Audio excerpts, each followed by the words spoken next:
Picture this for a second. It's late afternoon. You are sitting on a wide teak terrace. Maybe you've got a cold gin and tonic in your hand, and you're looking out over the Andaman Sea. The sun is just starting to dip. The water is that perfect, impossible turquoise, and the thought hits you. It hits everyone. I could get used to this. Exactly. I could live here. In fact, I should buy a villa here. It is the ultimate tropical dream, the Phuket fantasy. You start doing mental math, thinking about how you'd spend your winters there and maybe rent it out the rest of the year. It seems perfect. It is a beautiful dream. I mean, almost everyone who visits Thailand has had that specific moment of clarity or delusion, depending on how you look at it.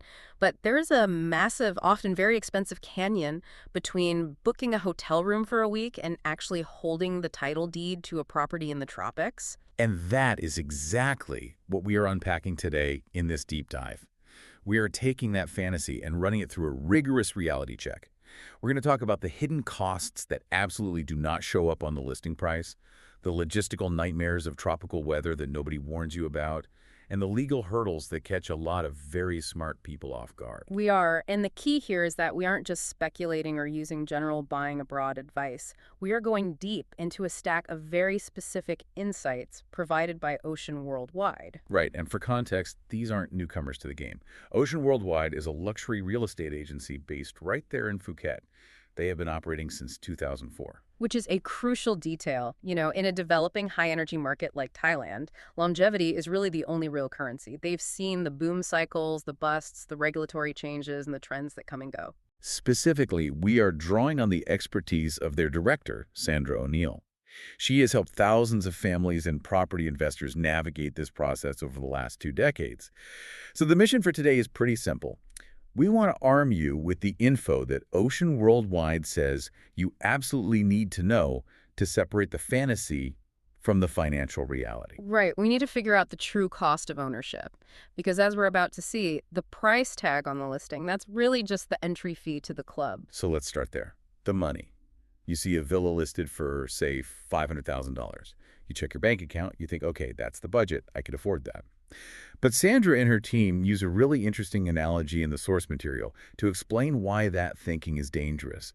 They compare buying a villa to buying a luxury car. It's a great comparison because it shifts your mindset from asset to liability.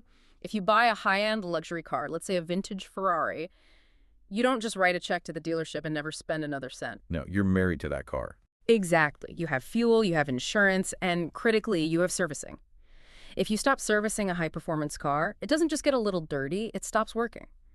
Ocean Worldwide points out that property in Phuket is exactly the same, but the servicing comes in the form of what they call community fees.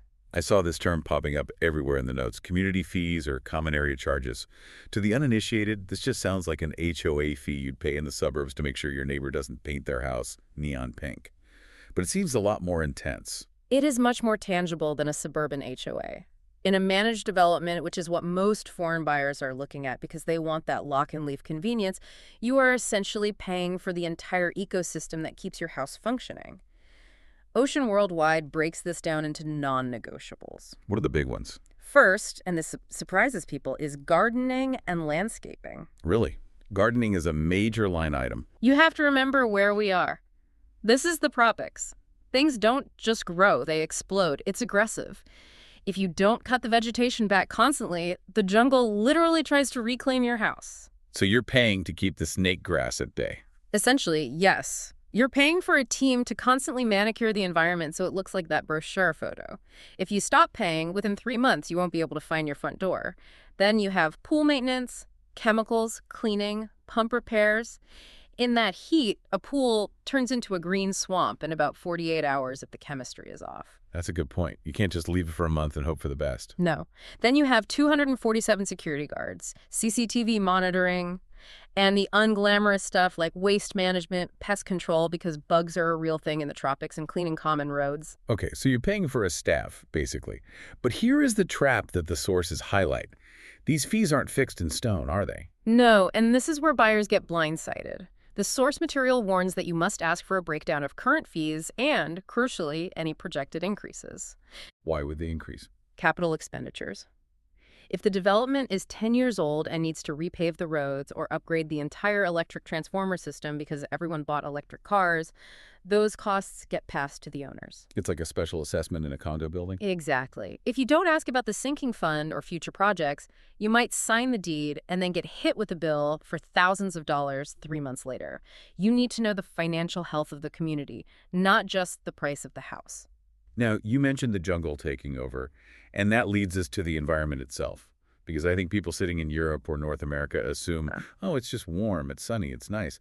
But the sources paint a picture of a climate that is actively hostile to buildings. It's an aggressive environment. Sandra O'Neill calls it the tropical factor. You are fighting a war on 3 fronts. Okay, who are the enemies? Enemy number 1 is humidity. It is constant and it is pervasive. If air isn't circulating constantly, you get mold and mildew immediately. Behind the wardrobes, inside the curtains. Everywhere. Enemy number 2 is the thermal shock of the sun and rain cycle. The sun bakes the exterior paint and waterproofing until it's brittle. Think of a cookie crumbling. Then, suddenly, a monsoon downpour hammers it. That rapid expansion and contraction cracks surfaces very quickly. Absurd. Salt air. This is specific to those dream villas right on the coast. Salt is corrosive.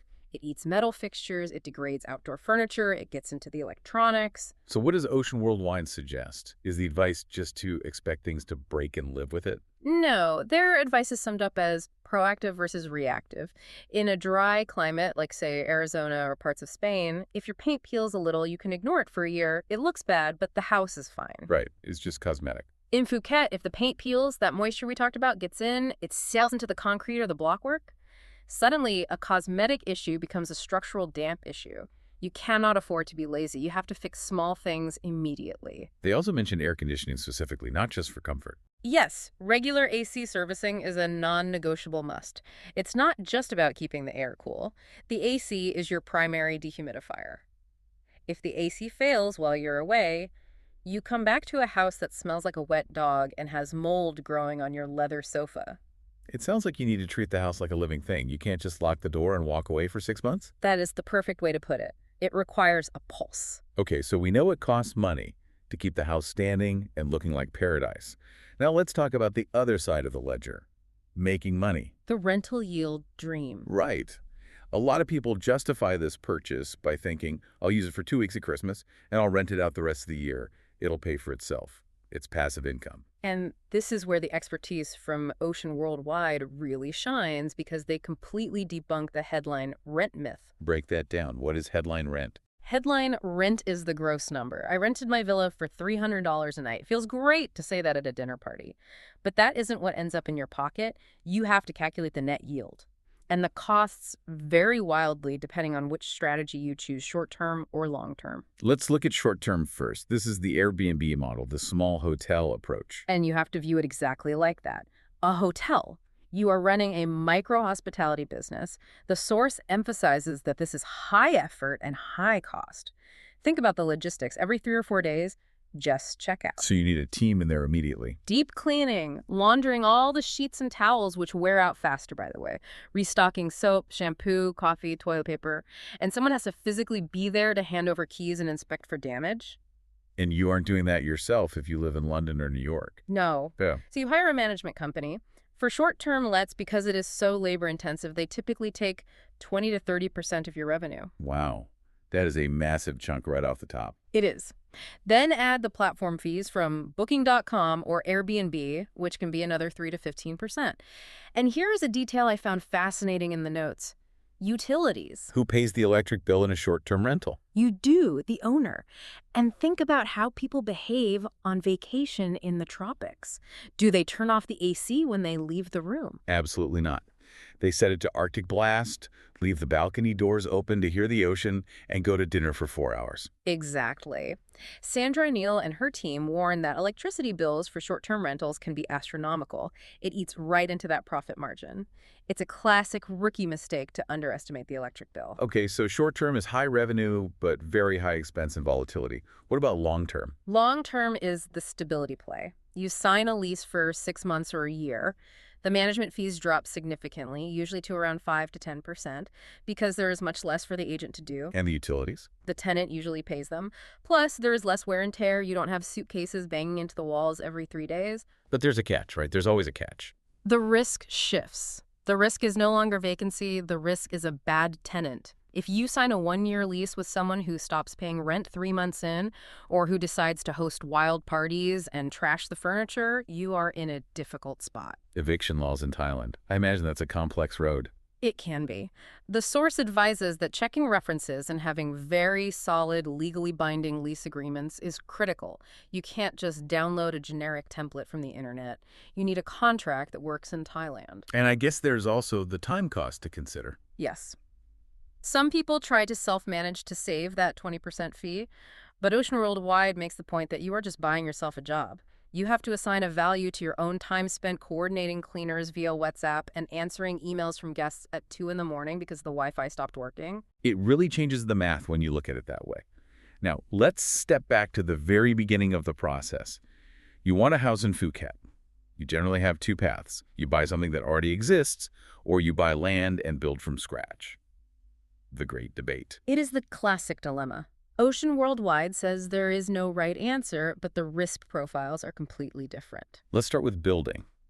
The dream of the custom home. The pro is obvious. Bespoke design, you get exactly what you want.